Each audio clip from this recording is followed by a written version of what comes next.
አሁን በኮንፊደንስ እኛ አማኑኤል እንደምንለው እነ ኢያሱ እነ ሙሴ በብሉይ ኪዳን የነበሩ ሰዎች አማኑኤል ማለት አይችሉም። ለምን? እግዚአብሔር የሆነ ቀን ይመጣና የሆነ ነገር ሰርቶ ያልፋል፣ ካጠገባቸው ይሄዳል። ከዛ የሆነ ነገር ለማድረግ ይመጣል። እንደውም በእነ ሙሴ ዘመን ትንሽ ለየት አደረገውና የመገናኛውን ድንኳን ለየላቸው እና እዚህ ውስጥ ነው የምመጣው አለ። ልክ ደመናው ሲመጣ ይታወቃል። የሚያርፈው የት ነው ሲባል ድንኳኑ ነው። እና ድንኳኑን ምን ያደርጉታል? ደመናው ሲንቀሳቀስ ይነቅሉትና አብረው ይንቀሳቀሳሉ። ሲቆም አሜን፣ ሲንቀሳቀስ ያንቀሳቀሱታል። ሲቆም ግን እየተንቀሳቀሰ አንድ ሰው አሜን ይበል። እየተንቀሳቀሰ ምን እያለ? ኢያሱ ግን ከድንኳን ውስጥ አይለይም። ምን አይነት ነገር ነው ባካችሁ? ቢገለኝም ይግደለኝ አይነት ነው እኮ የሚመስለው።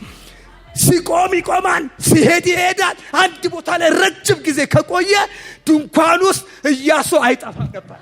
አጠገባቸው ያለው ሰው ኢያሱ ከመገኘቱ አልጠፋም ነበር በሉት። ክብር ለኢየሱስ ይሁን። ኢያሱ ምዕራፍ 1 ላይ ቁጥር 1 ጀምሮ ያለውን የተወሰኑ ቁጥሮችን ላንብብ። የጌታ ቃል እንደዚህ ይላል። እንዲህም ሆነ የእግዚአብሔር ባሪያ ሙሴ ከሞተ በኋላ እግዚአብሔር የሙሴን አገልጋይ የነዌን ልጅ ኢያሱን እንዲህ ብሎ ተናገረው። ባሪያዬ ሙሴ ሞቷል። አሁንም አንተና የሕዝቡ ሁሉ ተነስታችሁ ለእስራኤል ልጆች ወደምሰጣችሁ ምድር ይህንን ዮርዳኖስን ተሻገሩ። ለሙሴ እንደነገርኩት የእግራችሁ ጫማ የሚረግጠውን ቦታ ሁሉ ለእናንተ ሰጥቻችኋለሁ። ከምድረ በዳው ከዚህም ከሊባኖስ ጀምሮ እስከ ታላቁ ወንዝ እስከ ኤፍራጥስ ድረስ የቄጣውያንን ምድር ሁሉ እስከ ፀሐይ መግቢያ እስከ ታላቁ ባህር ድረስ ዳርቻችሁ ይሆናል። በሕይወት ዕድሜ ሁሉ ማንም አይቋቋምም። ከሙሴ ጋር እንደሆንኩ እንዲሁ ከአንተ ጋር እሆናለሁ። አልጥልም አልተውም። ቀኝ እጆቻችሁ ዘርጉና አይጥለኝም አይተወኝም በሉ። ማንን እንደጣለ አይጥለኝም አይተወኝም በሉ። እስቲ ማን ተጥሎ አያችሁ? ማን ተትቶ አያችሁ? እግዚአብሔር ሕዝቡን አይተውም አይጥልም። የኢያሱ መጽሐፍ በጣም አስገራሚ መጽሐፍ። ያ ሁሉ መጽሐፎች አስገራሚ ናቸው። የእግዚአብሔር አፍ የእግዚአብሔር እስትንፋስ ያለበት ቃል ስለሆነ መጽሐፍት ሁሉ አስገራሚ አስደናቂ ናቸው። ክብር ለኢየሱስ ይሁን። በ66ቱ መጽሐፍ ውስጥ አንዳንዱ የደህንነት፣ አንዳንዱ የተግሳጽ፣ አንዳንዱ የማጽናናት፣ አንዳንዱ የንስሐ፣ አንዳንዱ በቃ ልዩ ልዩ ነገር ያለበት ነው መጽሐፍ ቅዱሳችን እንደሚነግረን የእግዚአብሔር ቃል ያውና የሚሰራ ብቻ ሳይሆን የሚመጣው ቃል እና የመጣው ቃል ለትምህርታችን፣ ለተግሳጽ፣ ልብንም ለማቅናት በጽድቅ ላለው ምክር ይጠቅማል የሚለው እግዚአብሔር ቃል ወደኛ ሲያመጣ ሊያቀናን፣ ሊያበረታን፣ ሊገስጸን፣ ሊያስተምረን ነው። እግዚአብሔር ሁልጊዜ አይስክሬም የለውም፣ ሁልጊዜ ደግሞ መራራ ነገር የለውም። አሜን። ሁሉም እንደሚያስፈልገን እንደየመንገዳችን ጉዞ ይሰጠናል። ለምሳሌ ወጣ ሰነልበት ለማስተካከል እግዚአብሔር እንዲያድርጉ ብሎ የራሱ ሆነ አካሄዳለሁ እና ደግሞ ስንዝልበት ደግሞ ስንደክምበት ደግሞ እግዚአብሔር የሚያበረታበት ሁኔታ አለ ማለት ነውና የእግዚአብሔር ቃል የከበረ ነው። በየትኛው መንገድ፣ በትምህርት መንገድ ይምጣ፣ በስብከት መንገድ ይምጣ፣ በጥናት መልክ ይምጣ፣ የእግዚአብሔር ቃል ያው የእግዚአብሔር ቃል ሁሌ እንደምናገረው የእግዚአብሔር ቃል ቀጭን ሰው ሲናገረው አይቀጥንም፣ ወፍራም ሰው ሲናገረው አይወፍርም። አሜን። በጣም ታላላቅ ሚዲያን የሞሉ ሰዎች ሲናገሩ የእግዚአብሔር ቃል አይሆንም። ማይታወቁ ደግሞ በምድረ በዳ ያሉ ሰዎች ሲናገሩ ደግሞ አያንስም። የእግዚአብሔር ቃል ያው ነው። ሁሉም በየተሰጣቸው ጸጋ የተሰጣቸው ነገር የሚገልጡበት መንገድ ይለያያል። ሁሉ እንደኔ መሆን አይችልም። እኔም እንደማንም መሆን አልችልም። አንቺም እንደሌላው መሆን አልችልም። ሁሉም በየተሰጠው ግን መክሊቱን የተሰጠውን ጸጋ አክብሮ ሲቀጥል ያለው ነገር ይበዛለታል፣ የሌለው ነገር ደግሞ ይጨመርለታል። አንድ ሰው አሜን ይበለ። እና የኢያሱ መጽሐፍ በአጭር ቋንቋ ዛሬ መግቢያውን ላሳያችሁ ፈልጋለሁ። ይሄ መጽሐፍ የ30 ዓመት ታሪክ መጽሐፍ ነው። የ30 ዓመት ታሪክ መጽሐፍ በ24 ምዕራፍ በ657 ቁጥሮች ነው የተጻፈው። በእርግጥ መጽሐፍቶች ሲጻፉ ያን ጊዜ በቁጥር በምዕራፍ አልተከፋፈለም። ይሄንን የጻፉልን ሰዎች አባቶች ናቸው። ለኛ በሚያመቸን መልኩ በምዕራፍ በቁጥር ብንከፋፍልላቸው እንደዚህ ምዕራፍ እንደዚህ ቁጥር ብለው ለመነጋገር ያመቻቸዋል ብሎ በአመቺ ደግሞ አልጎረበጠንም። አሜን። ይሄንን ያደረጉልን ሰዎች እግዚአብሔር ይባርካቸው። በምዕራፍ በቁጥር አስቀምጡልን። ምዕራፍ 1 ብለን ቀጥሎ ምዕራፍ 2 ምዕራፍ 1 19 ቁጥር ወይም 18 ቁጥር አለው እንድንል አደረጉን። ይሄ በመቀመጡ ምንም ችግር የለም። ግን የመጨረሻ ኦሪጂናሉ ስክሪፕት ግን የሚያወራው ቀጥታ ነው እንደ ታሪክ ነው የተጻፈው። በምዕራፍ በቁጥር አልተከፋፈለም ነበር። ይሁን እንጂ ለኛ በሚገባን መልኩ እንደዚህ ቢቀመጥም መጽሐፉ የ30 ዓመት ታሪክ በ24 ምዕራፍ ተጨምቋል። እንዴት አድርጎ ጸሐፊው እንዳስቀመጠው የጸሐፊውን ማንነት በጣም ያጎላል። የ30 ዓመት ታሪክ አይደለም፣ የአንድ ዓመት የአንድ ሳምንት እንኳን ለመናገር በጣም ነው የምንቸገረው። ለምን? በመሃል መርሳት የሚባል ግን የእግዚአብሔር ቃል ምንም ሳይበላሽ ሳይመረስ ከአንዱ ጋር ሳይቀላቀል ነገሮች ቀጥ ብለው ባሉ መልኩ እንዲጻፍ ያደረገው ከጸሐፊዎች በስተጀርባ የማይታየው መንፈስ ቅዱስ የቃሉ ደራሲ ስለነበረ እንጂ ለምሳሌ አሁን ታውቃላችሁ 66ቱ መጽሐፍ በተለያየ ዘመን በተለያየ አመለካከት በተለያየ አኗኗር ነው ሰዎቹ የጻፉት። ለምሳሌ ገበሬ አለ፣ ሐኪም አለ። ሐኪምና ገበሬ በምንም አስተሳሰብ አንድ አይነት ነገር ሊጽፉ አይችሉም። ለምሳሌ ገበሬው ምንድነው ጻፍ ብለበት ቀሉት ስለ ግብርና ቢያወራችሁ በግብርና ኮንቴክስት ቢያወራችሁ በግብርና ያሉ ሰዎች ይረዱታል። ልክ ነኝ።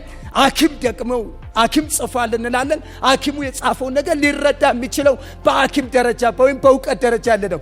የዚህን መጽሐፍ ግን ደራሲ መንፈስ ቅዱስ ስለሆነ ከገበሬው ጋር ገበሬው ያለውን አመለካከትና ዶክተሩ ያለውን አመለካከት አንድ ያደረገ መንፈስ ቅዱስ ነው። በዘመናቸው የዘመናት ጋፕ አለ። የአንዳንዶቹ የ1000 ዓመት፣ የአንዳንዶቹ የ500 ዓመት፣ የአንዳንዶቹ የ200 ዓመት፣ የአንዳንዶቹ የ1 ዓመት ክፍተት አለ። በዛ ሁሉ ግን መንፈስ ቅዱስ ቃሉን አንዱ ከአንዱ ጋር ሳይጋጭ ቁልጭ አድርጎ ሰዎችን ሊያወጡለት ይችላል። ይሄ ቃል ከዚህ ቃል ጋር ይጋጫል ብለው ሊያስቡ ይችላሉ። የአተረጓጎም ችግር ካልሆነ በስተቀር መጽሐፉ እርስ በርስ አይጋጭ። ስለዚህ የ30 ዓመት ታሪክ በጣም በአይነተኛ የመጨረሻው ኢያሱ በሚሞትበት ዓመት በ110 ዓመቱ አካባቢ ላይ የመጨረሻውን ታሪክ የጻፈው ግን ሌላ ሰው ነው ይባላል። ግን በአብዛኛው ግን ኦልሞስት ሁሉም ማለት ይችላል የጻፈልን ኢያሱ ነው ማለት ነው። ዛሬ ስለ ኢያሱ ትንሽ እንድናወራ ፈልጋለሁ። ኢያሱ ማን ነው የሚለውን እናወራለን። ከአንዳንድ ሰዎች በስተጀርባ ያለውን ታሪክ ማወቃችን ይጠቅመናል። መጽሐፍ ቅዱስ ደግሞ ስናጠና ከታሪካዊ ዳራ ስንነሳ ከባክግራውንድ ስንነሳ ለመልእክቱ ወይም ለሚቀርበው መልእክት ያውነትን ወይም ደግሞ ተጨባጭ ያለው ነገር እንዲሰጠን ያደርጋል። ኢያሱ ማን ነው የሚለው የመጀመሪያው ትርጉም ኢያሱ የሚል ስም አይደለም የነበረው። የመጀመሪያው ስሙ አውሴ ይባላል።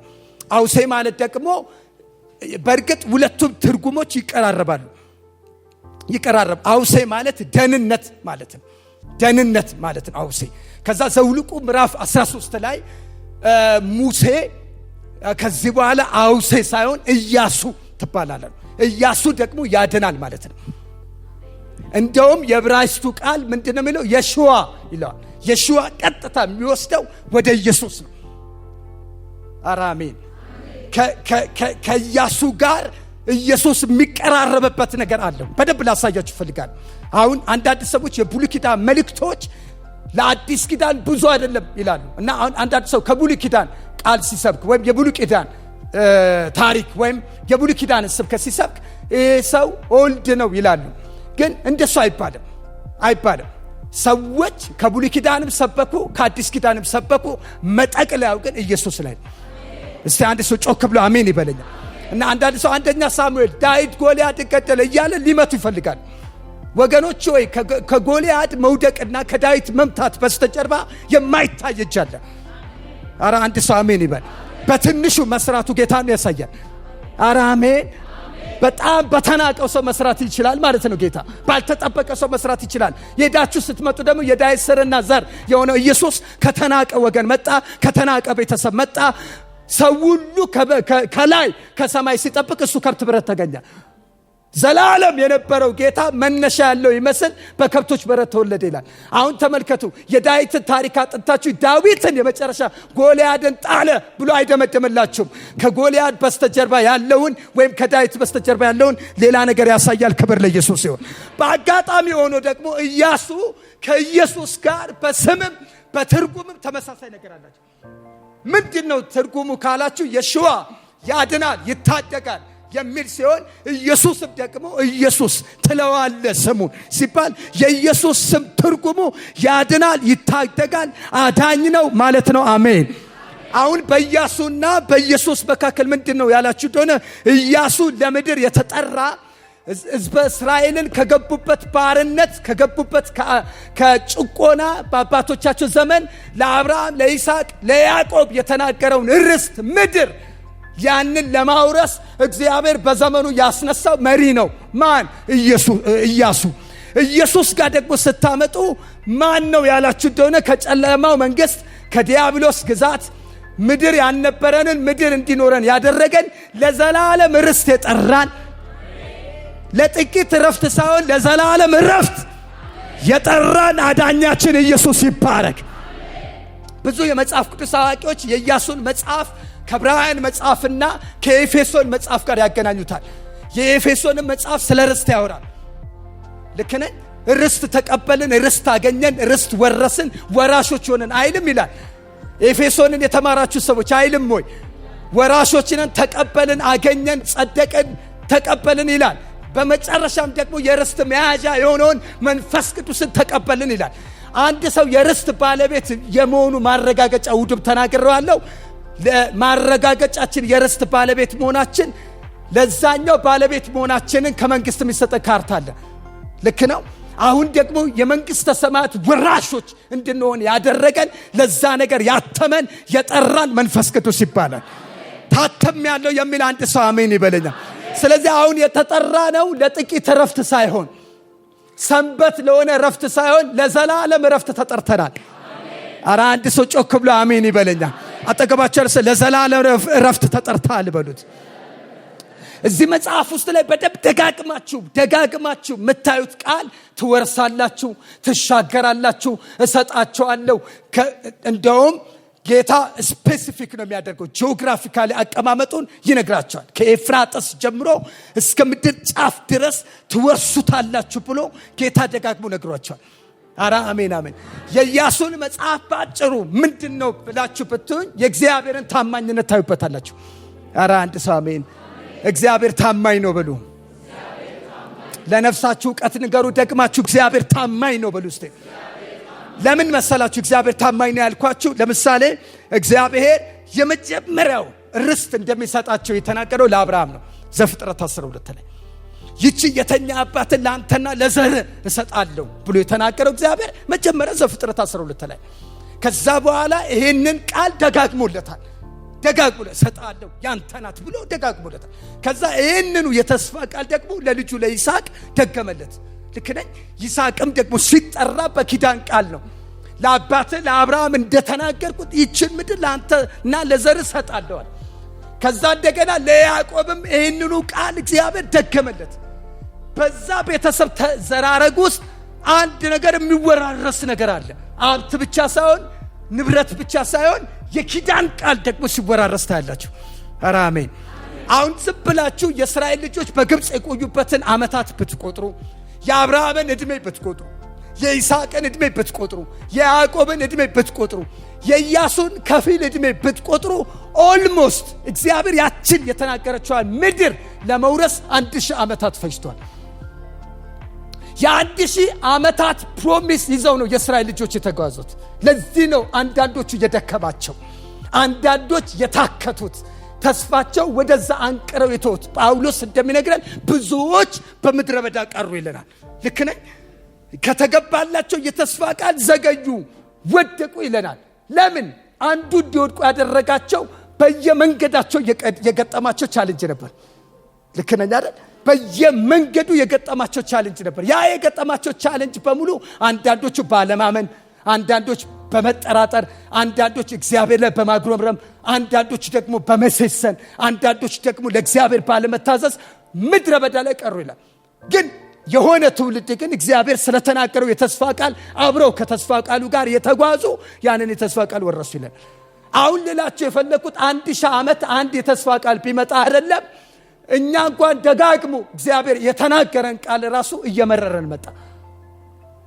አሁን እንትናም ጋር ሄጄ እግዚአብሔር ተናገረኝ፣ በእንትናም በኩል እግዚአብሔር ተናገረኝ፣ እግዚአብሔር ደጋገመው እያልን ብዙ የምናወራው ነገር አለ። ልክ ነኝ አይደል? እኔን ጨምሮ ብዙ የተደጋገመልን የተስፋ ቃል አለ። አሁን ያን ተስፋ ቃል 1000 ዓመት ጠብቁ ብንባል ምን ልንሆን? እነዚህ ሰዎች ግን በእውነት ዘር ማንዘሮቻቸው በዚህ ኪዳን ውስጥ የታሰሩ ስለነበሩ 1000 ዓመታቱ አላቆማቸውም። ግን እግዚአብሔር አምላክ ይህንን ሁሉ የተናገረውን ነገር እንዲህ በሚል ቃል ነው የዘጋው። እግዚአብሔር ለእስራኤል ቤት ከተናገረው መልካም ነገር ሁሉ ተፈጸመ እንጂ ምን መልቀር። ስለዚህ ዛሬ ማታ መልእክቴ ይሄ ነው። በምንም አይነት ሁኔታ ውስጥ የዘገየ ነገር ተስፋችሁ ሩቅ ይሁን እግዚአብሔር ብሎ ምንም ጠብ አላለም የምትሉ ሰዎች መልእክቴ ይሄ ነው። እግዚአብሔር ታማኝ ነው። ኢያሱን ኢንተርቪው ብታደርጉት የዚህ 30 ዓመት የአገልግሎት ጭማቂ ምንድነው ብላችሁ ብትጠይቁት የሚላችሁ ይሄ ነው። እግዚአብሔር ታማኝ ነው። ቃሉን የሚያከብር ነው። የተናገረውን የሚፈጽም ነው። እዚህ ቤት ታማኝ ካለ የኔ አምላክ የተናገረኝን ይፈጽማል በሉ እስቲ ባካችሁ። አይ ንግግራችሁ እኔ እንጃ፣ ብቻ ግን ጌታ ይርዳን። እግዚአብሔር የተናገረው ነገር ምን ይላል? ይፈጽም። ስለዚህ ኢያሱ በደንብ ለማጥናት ያሰብኩት የአሸናፊነት የድል አድራጊነት በነበረበት ተጽዕኖ በነበረበት ምድር ላይ ተጽዕኖ ያመጣ በወጣትነቱ የጀመረ ደግሞ እስከ እርጅና ድረስ በእግዚአብሔር ግለት ውስጥ የቀጠለ ታላቅ መሪ ነው። ኢያሱ ኖርማል አገልጋይ ብቻ ሳይሆን ሊደርም ጭምር። ጌታ ይመስገን። ስለዚህ ዛሬ ባጭሩ ኢያሱ ማን ነው የሚለውን ሐሳብ እየተናገርኩ መጥቻለሁ። ትንሽ ነገሮችን እነግራችሁና በነገራችን ላይ አንዳንድ ጊዜ ባልነበራችሁበት ያልነበራችሁበትና የነበራችሁበት ሁኔታ እንዳደለም ስለነበራችሁበት ስለ ጉዳዩ ስትናገሩና ስለማታውቁት ነገር ስትናገሩ አንድ አይደለም። ልክ ነኝ? ከኔ ጋር ናችሁ? ስለምታውቁት ነገር ስትናገሩ አቅም አላችሁ፣ ድፍረት አላችሁ። ሄሎ ስለማታውቁት ነገር ግን ስትናገሩ ራሱ አፋችሁ በጥርጣሬ ይሞላል። ኢያሱ ጋር ግን ስትመጡ ሙሉ ድፍረት ነው። ለምን ሲባል ኢያሱ ራሱ የተወለደው በግብጽ ነው። ግብጽ ውስጥ የተወለደ ሰው ነው። ስለዚህ ግብጽ ውስጥ ያለውን ነገር ሁሉ ያውቃል። ባርነቱን ያውቃል፣ መገዛቱን ያውቃል፣ ጭቃ ማውካቱን ያውቃል። ያለውን ነገር በሙሉ በደንብ ያየ ነው። እሱ ብቻ አይደለም፣ ከፈርዖንና ከግዛቱ ያለውን ነገር ብቻ ሳይሆን ያየው ደግሞ እግዚአብሔራዊ ነገርንም ደግሞ የተለማመደ ሰው ነው። ለምን ሲባል እግዚአብሔር እጁን በግብጽ ላይ ሲዘረጋ አይቷል። አረ አንድ ሰው አሜን ይበለኝ። አንዳንድ የተወለድክበትና የተወለድንበት ቦታ ላይ ማተር አያደርግም። አሁን አንዳንዶቻችን ሆስፒታል ተወልደናል፣ እግዚአብሔር ይመስገን። አንዳንዶቻችን ሰው ማይደርስበት ቦታ ላይ በቤት ተወልደናል አይደል? በጣም ብዙ አወላለድ አለ። እኔ አሁን ስላወላለዳችን ቤተ መንግስት ተወለድኩና ጎዳና ቦታ ላይ ተወለድኩ የሚለው ሰውዬ ምንም ልዩነት ይኖራል ብዬ አላሰብኩም። ዋናው ነገር ግን የተወለደበት ዓላማ ነው። እለው ቤተ መንግስትም ተወለዱ፣ ቤትም ተወለዱ፣ ሆስፒታልም ተወለዱ፣ ቤትም ተወለዱ። እግዚአብሔር ወደዚህ ምድር እንድትመጡ ያደረጋችሁ ዓላማ ነው የሚበልጠው። እስቲ አንድ ሰው አሜን ይበለኝ። አጠገባችሁ ያለ ሰው ደስ ከተወለድክበት ቦታ በላይ በሉት፣ የተወለድክበት ዓላማ ይበልጣል በሉት። ወደዚህ ምድር የመጣበት ዓላማ ይበልጣል በሉት። አረ አንድ ሰው አሜን ይበለኝ። ተመልከቱ፣ ሙሴ ሲወለድ ከባድ ጊዜ ነው የተወለደው፣ ግን ያንን ሁሉ ነገር ተግዳሮ ሰብሮ አደገ። እግዚአብሔር ማንም ሰው ወደዚህ ምድር ያመጣው በዓላማ ነው። እዚህ ቤት ወፍ ዘራሽ የለም። ዝም ብሎ በእናትና በአባት ስህተት የመጣ ሰው የለም።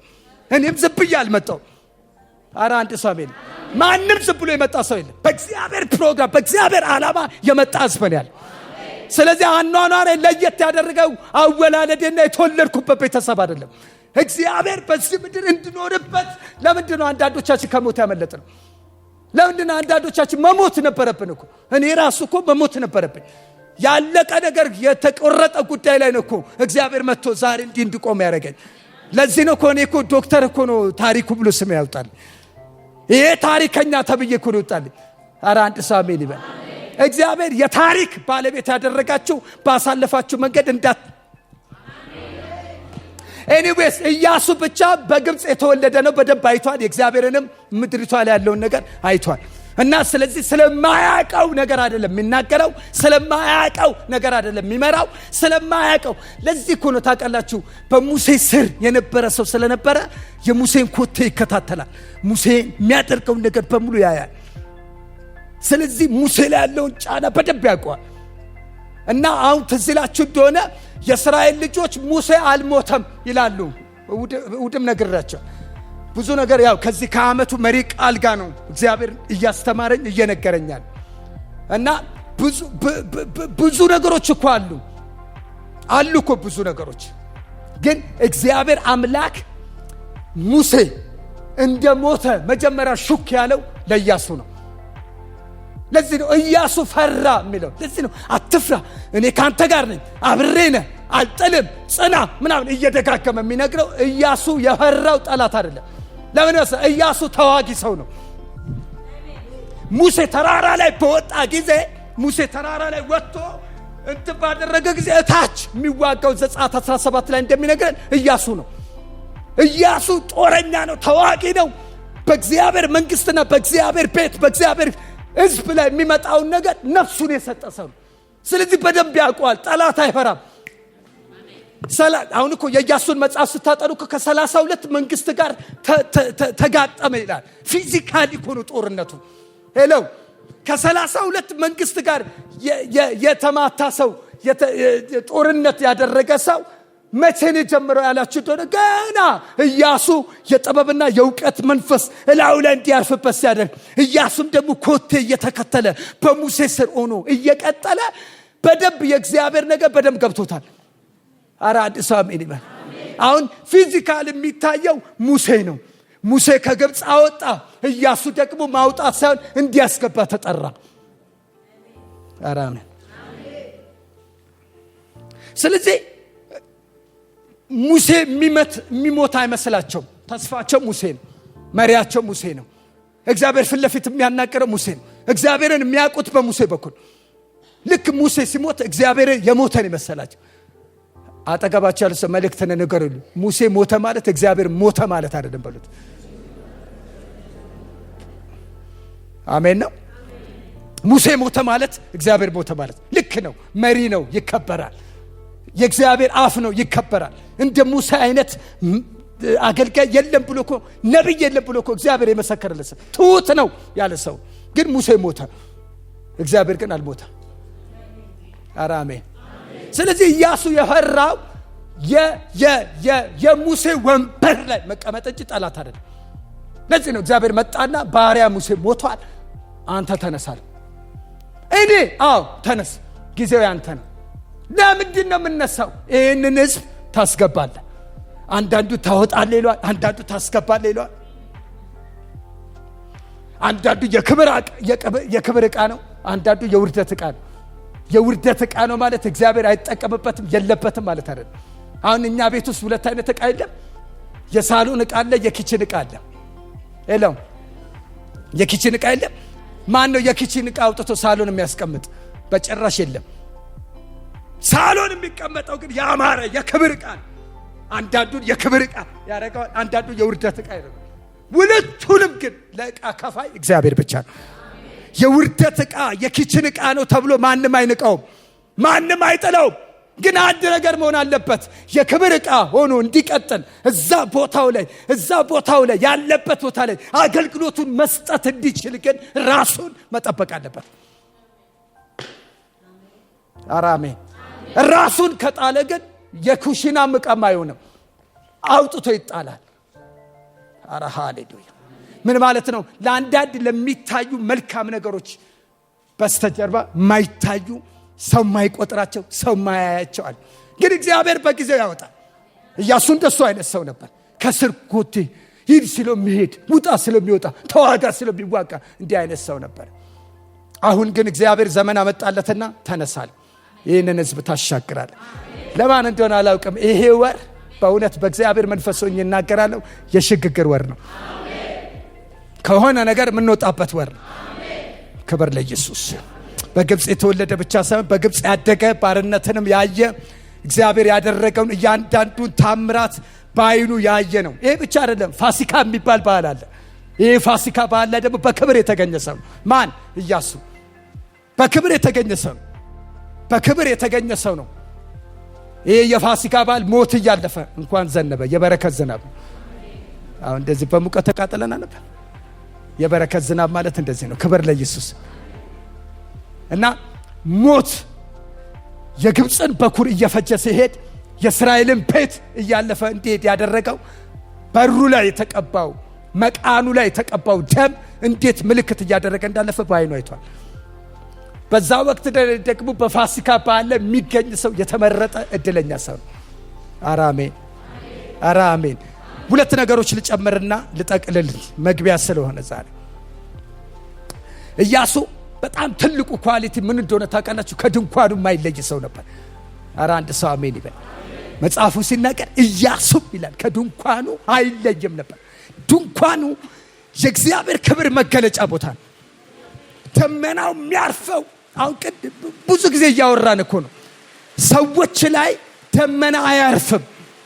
በብሉይ ኪዳን ሰዎች ላይ ደመና አያርፍም። ሰዎች ላይ ምንም የሚያርፍ ነገር የለም። ምንድነው የሚሆነው ካላችሁ ድንኳኑ አለ። እግዚአብሔር የመገናኛ ድንኳን ብሎ የለየው ድንኳን አለ። ያንን ድንኳን የራሱ ማደሪያ የራሱ መጠቀሚያ አድርጎታል።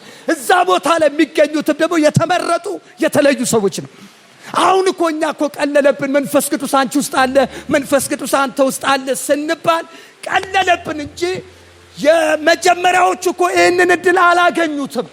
እግዚአብሔር ሰው ጋር ከመጣ በሙላት ሰው ላይ ከመጣ ሰው ይሞታል። ለዚህ ነው ሙሴ ራሱ ክብርህን አሳየኝ አላለው? ክብርህን አትያለው። ለምን? የኔን ክብር አይቶ የሚቆም ሰው የለም። ለምን? ክብሬ ሲያልፍ ሰው ይሞታል። እንኳን ሰው አይደለም ተራራ ይጠሳል በክብሬ ፊት። ስለዚህ ምንድነው ማደርገው? መልአክን ልላክልህ አለው። አይኔ መልአክ አልፈልግም። ስለዚህ ምን ሆናለሁ? ካንተ ጋር ሆናለሁ። አንተ ውስጥ እኖራለሁና ካንተ ጋር እኖራለሁ። ይለያያል። ሄሎ አሁን በኮንፊደንስ እኛ አማኑኤል እንደምንለው እነ ኢያሱ እነ ሙሴ በብሉይ ኪዳን የነበሩ ሰዎች አማኑኤል ማለት አይችሉም። ለምን? እግዚአብሔር የሆነ ቀን ይመጣና የሆነ ነገር ሰርቶ ያልፋል፣ ካጠገባቸው ይሄዳል። ከዛ የሆነ ነገር ለማድረግ ይመጣል። እንደውም በእነ ሙሴ ዘመን ትንሽ ለየት አደረገውና የመገናኛውን ድንኳን ለየላቸው እና እዚህ ውስጥ ነው የምመጣው አለ። ልክ ደመናው ሲመጣ ይታወቃል። የሚያርፈው የት ነው ሲባል ድንኳኑ ነው። እና ድንኳኑ ምን ያደርጉታል? ደመናው ሲንቀሳቀስ ይነቅሉትና አብረው ይንቀሳቀሳል። ሲቆም አሜን፣ ሲንቀሳቀስ ያንቀሳቀሱታል። ሲቆም ግን እየተንቀሳቀሰ አንድ ሰው አሜን ይበል። እየተንቀሳቀሰ ምን እያለ? ኢያሱ ግን ከድንኳን ውስጥ አይለይም። ምን አይነት ነገር ነው ባካችሁ? ቢገለኝም ይግደለኝ አይነት ነው እኮ የሚመስለው።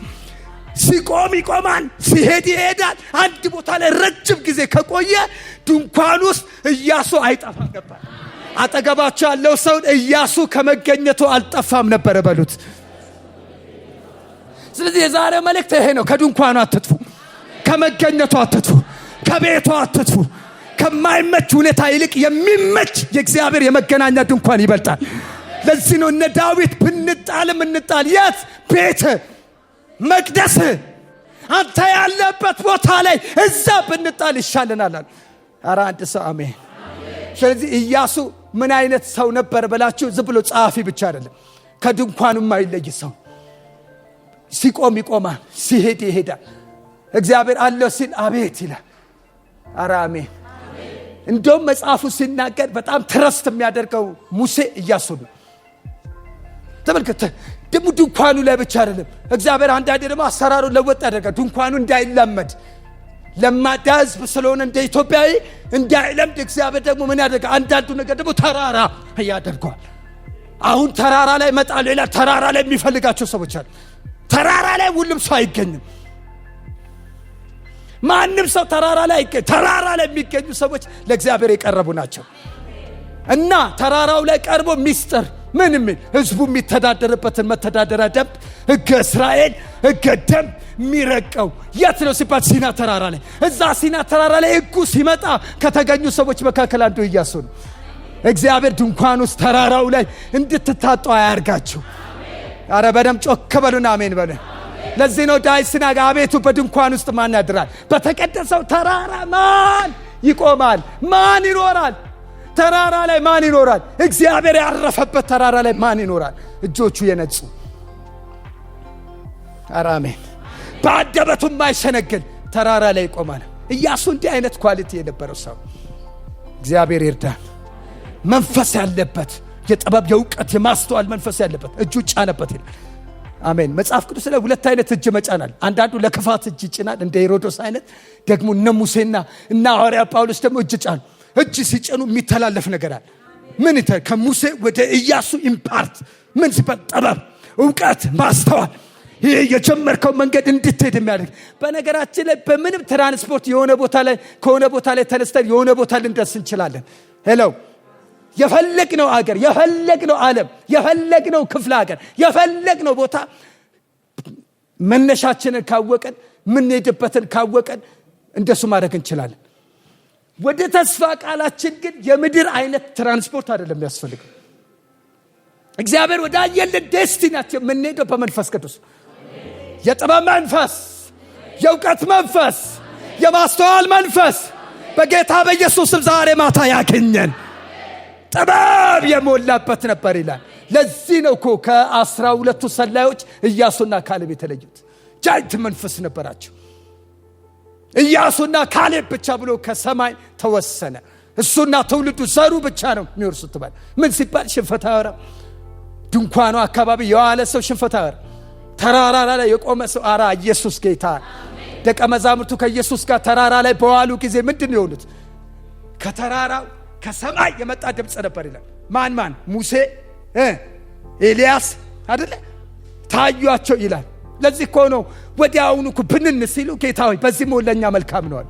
ለምን ሲባል ተራራ ላይ ያለውን አንድ ሰው አሜን። በእርግጥ የነሱ ፕሮግራም እዛ ተራራ ላይ መሞት ነው። የእግዚአብሔር ፕሮግራም ግን ተራራ ላይ አይደለም። ከተራራው ላይ ከሚቀበሉት ነጸብራቅ፣ ከተራራው ላይ ከሚቀበሉት ክብርና መንፈስ የተነሳ ወደ ዓለም ሁሉ ሊሄዱ ነው። እስቲ አንድ ሰው አሜን ይበል። ኢያሱ እንዲህ አይነት ሰው ነበር። ማጠቃለያ እግዚአብሔር የኢያሱን ትውልድ ይፈልጋል።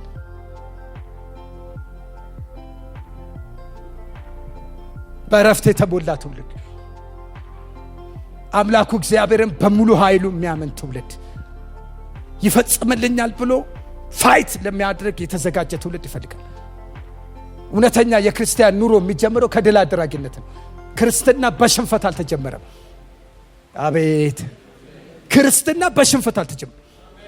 እንደውም ክርስትና እንደዚህ አሁን እንደምናየው አይነት አሁን እንደተባለው በአንዳንድ ሃይማኖቶች እንዳለው በጦርነት የተጀመረ አይደል። በእርግጥ የኛ የክርስትና ጦርነት የተጀመረው በሰይጣንና በራሱ ገና በኤደን ገነት ነው አይደል የተጀመረው። እሱ ራስህን ይቀጠቅጣል፣ አንተ ሰኮራውን ትቀጠቅጣለህ አይደል የተባለው። ያኔ ነው ጠላትነትና ጦርነት የጀመረው። ግን ሁልጊዜ ክርስቲያን ግን በተሸናፊነት አይኖርም፣ በአሸናፊነት ነው የሚኖረው። አሜን። ተሸንፍ ያለው አይልም ክርስቲያን። አበቃልኝ አይልም ክርስቲያን። ደከምኩ አይልም ክርስቲያን። ደከምኩ ካለ ድካሙን የሚያሳየው ለጌታ ነው። በእግዚአብሔር ፊት ይሄንን ያደርጋል። ክብር ለኢየሱስ ይሁን። ዛሬ ማታ ለራእይ ተነሱ። ከፊታችሁ ላይ ከባድ ነገር አለ። ከባድ ነገር አለ ማለት ስለ ጨለማ ስለ ኔጌቲቭ ነገር እያወራ አይደለም። የሚወረስ ነገር አለ። ሙሴ የለም ብላችሁ ተስፋ አትቁረጡ።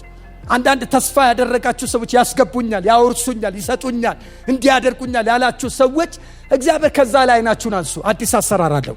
ሙሴ ቢሞት ኢያሱ አለው። ኢያሱ ቢሞት ደግሞ የሚያስቀጥል ትውልድ አለ። እስቲ አንድ ሰው ጮክ ብሎ አሜን ይበለኝ። የዛሬ ማታ መልእክቴ መጠቅለያ ይሄ ነው። አንቺ ውስጥ የሚያስቀጥል ክብር፣ የሚያስቀጥል ጸጋ፣ የሚያስቀጥል ነገር አለ። የኢያሱ መጽሐፍ ስታጠኑ ሰማይን ለመውረስ የተጠራ ሕዝብ ምድርን መውረስ አያቅተው። ሰማይን ዋናውን የወረሰና የርስት ቀብድ የተቀበለ ሰው እዚህ ምድር ላይ ሊያገኝ የተገባውን ነገር ሁሉ ከማግኘት ወደ ኋላ አይልም። ጌታ ይመስገን። ምዕራፍ አንድን ስታጠኑ በሶስት ከፍላችሁ እንድታጠኑ አበረታታለሁ። የመጀመሪያው ከምዕራፍ 1 ጀምሮ ምዕራፍ 1 ከቁጥር 1 ጀምሮ እስከ 9 ድረስ እግዚአብሔር ለኢያሱ የሰጠውን ትእዛዝ ዛሬ ማታ አጥኑ። በነገራችን ላይ ትእዛዝና ቃል ኪዳን አይነጣጠሉም እና ተነስታችሁ ተሻገሩ የሚለውን ቃል ስትሰሙ እርምጃ ይጠይቃል። ተነስተ ተሻገር ተብሎ ቁጭ አይባል፣ ተቃራኒ። ተነስና ተሻገር ከተባለ መነሳት ያስፈልጋል። ይሄ እግዚአብሔር ለኢያሱ የሰጠው መለኮታዊ ትእዛዝ ነው። ከቁጥር 10 እስከ 15 ድረስ ደግሞ ኢያሱ ለሕዝቡ የሰጠው አመራር ነው። አሁን እግዚአብሔር ከሱ ጋር እንደሆነ ማረጋገጫ ሰጠው። ደግሞ አብሮነቱን አሳየው። አሁን መመሪያ መስጠት ጀመረ። ከአምላኩ የተቀበለውን መመሪያ ለሕዝቡ መስጠት ጀመረ። የመጨረሻው ከቁጥር 16 እስከ 18 ድረስ ህዝቡ ለኢያሱ ያቀረበው ምላሽ ነው። ምን አለው? እሺ ብለን እንታዘዛለን፣ ብቻ አምላክ እግዚአብሔር ካንተ ጋር ይሆናል። ምን ማለት ነው? ይሄ እግዚአብሔር መሪ ተመሪ ህዝብ አንድ አይነት ሲሆኑ ለመውረስ ቀላል ነው። አሜን አሜን። እግዚአብሔር ብዙ ፕሮሚሶችን ገብቶልን ከሆነ ትእዛዙን ስንፈጽምለት ይጠብቀናል። ለእግዚአብሔር ትልቁ ኢሹ ትንቢቱ አይደለም፣ መታዘዛችን። እግዚአብሔር ተናግሮ መፈጸም ልማዱ ነው፣ ባህሪው ነው። ከኛ ግን አድርጉ ያለ ተሻገሩ ሲባል፣ ተነሱ ሲባል፣ ተቀደሱ ሲባል፣ ታጠቁ ሲባል፣ አሜን ጸልዩ ሲባል፣ ተለዩ ሲባል ያንን እርምጃ መውሰድ ከኛ ይጠበቃል። ከዛስ እግዚአብሔር የሰጡንን ደግሞ መሪዎች የሚሰጡንን አመራር ደግሞ መቀበል አለብን፣ የእግዚአብሔር ቃል ስለሚናገር። ምክንያቱም ህዝቡ ወደ ተስፋይቱ ምድር ለመግባት የሙሴን ቃል መጠበቅ ነበረበት እና በዛ ቃል ላይ ደግሞ እርምጃ መውሰድ ነበረበት። ያን ጊዜ ህዝቡ የወሰደው እርምጃ እሺ እንታዘዛለን፣ እሺ እናደርጋለን፣ እሺ እንወጣለን፣ በሚመችም በማይመችም ሁኔታ ላንተ እንታዘዛለን አለ። ይሄ ነው የኢያሱ ምዕራፍ 1 ባጭሩ ይሄንን ይመስላል። እግዚአብሔር የሰማነው ቃል ይባርክልን።